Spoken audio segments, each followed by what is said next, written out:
Hindi namin maintindihan kung bakit ganito kahayop ang gobyerno na kung mag-connect the dots, lalong namamali sila. Narito po mula sa UCCP, si Bishop Emergencio Padillo.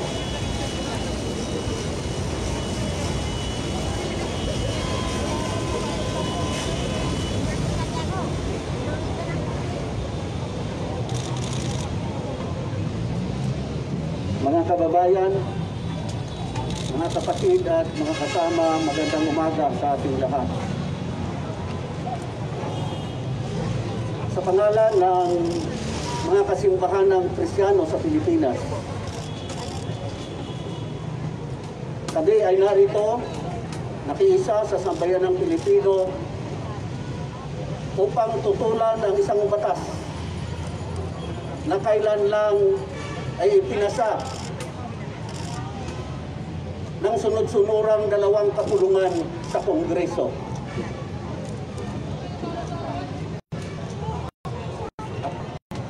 Tayo ay nagpapasalamat sapagkat mayroon tayong mga patriotikong mga Pilipino, mga mambabatas, mga akademiko, 37 lahat na naghain ng petisyon dito sa Korte Suprema upang tutulan ang marahas na batas na ito.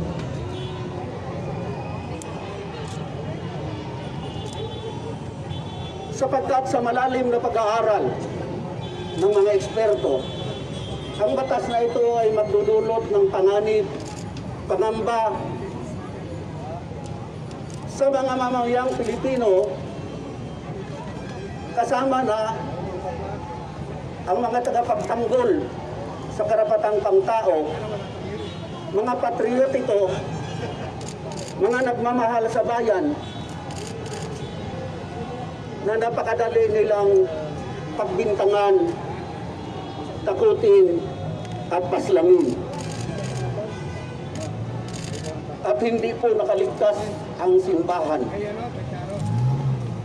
Ang simbahang mga Protestante at Katoliko ay nagbubuwis na ng maraming buhay ng kanyang mga kaparian at kapasturan. Nakakapangamba po sapagkat ang simbahan, ang kanyang mga manggagawa, kaparian at kapasturan ay nakiisa lamang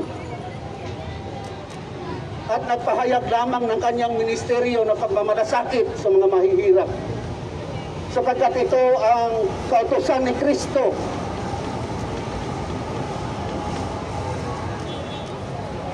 Hindi pagkakamali kung ang mga lingkod ng simbahan ay lumabas at makiisa sa paglalakbay ng sambayanan. Kami nagtataka kung bakit mas inuuna pa ng administrasyong ito ang marahas na batas kaysa pagtugon sa kagutuman, pandemya at kahirapan na dinaranas ng maraming mga Pilipino. Ginagastusan ng milyon-milyong pera ang marahas na batas na ito, samantalang hindi tayo makakakuha ng injection, hindi tayo makakuha ng panlaban man lamang sa COVID. Nahuhuli tayo sa ibang bansa. Napakarami na po. Kasama ng iba pang mga patriotiko, marami ang mga manggagawa, mga kaparian at kapasturan na nagbuwis ng buhay. Kaya kami ay nakikiisa at nagpapasalamat na ang mga Pilipino ay tumindig at nasalita.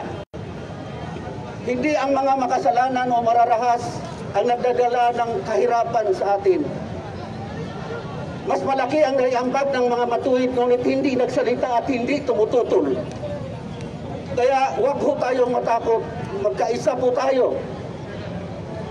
Maglalakbay tayo, harapin natin ang karahasang ito. Sapagkat kami sa taong simbahan ay naniniwala na kapahayagan ito ng aming pananampalataya. Hindi kami titigil sa pagdarasal, hindi kami titigil sa pakikiisa sa sambayanang Pilipino upang pigilan ang anumang mga mararahas na batas na nagpapaalipin lalo ng sambayanang Pilipino.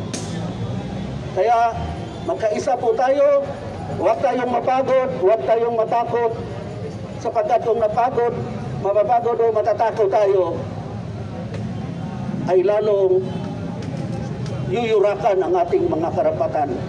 Lalong didilim ang kinabukasan ng bansang ito. Tindigan natin ito. Tutulan natin ang anti-terror law na ito at magkaisa, magkapit-bisig ang mga Pilipino upang ibangon ang kanyang dangal. Hindi na nga, ito nga ang mga lumabag sa karapatan natin. Hindi na nga sila nakukonsensya. Lalong hindi na sila natatakot. Nilabag na nila ang karapatan ng mga ng korte. Ang proseso ng paglilitis wala na, direksyon na. Direksyon ng pananakot, pagbabanta at direksyon na ang pagpatay. Hindi na sila natatakot, hindi na sila nakukonsensya, hindi na sila nahihiya. Kaya tayo po ay magkaisa. Huwag tayong maghihiwalay. Sama-sama tayong ibangon ang dangal ng mga Pilipino at sama-sama nating ipaglaban ang ating pananampalataya at ang ating pagkamakabayan. Tayo po ay pangunahan ni Sister sa isang panalangin. Para po sa ating lahat na nandito, upang manalangin, tumatawag ng lahat ng ating grasyang pangangailangan para sa ating laban na ito. Para na rin sa lahat natin ng mga abogado na magbibigay ng kanilang sarili sa oral arguments na araw na ito. Pakitaas po ang inyong mga kanang kamay, simbolo sa ating pananalangin para sa ating mga lawyers. God of love, compassion, justice, peace, equality, mercy, and kindness. We offer our prayers, our solidarity, communion, pakikisa sa lahat na nandito upang tumayo at ipaglalaban ang ating karapatang pangtao at pagtutol ng anti-terrorism law. Mahal naming Panginoon na makapangyarihan, lahat kami na andito, buong puso nanalangin at idasal ang aming mga abogado para sa oral argument sa araw na ito upang ipaglaban ang makatarungang at hikain ng bawat isa na nandito ngayon at ipaglaban ang di makatarungang anti-terrorism law. Diyan! Anti-terror law. Mahal na Ama, itong lahat ay aming ipaabot sa iyo sa pangalan ni Kristo ang aming Panginoon. Amen. Sige po, bilang panapos ay sigaw natin, Junk Terror Law! Tear up Terror Law!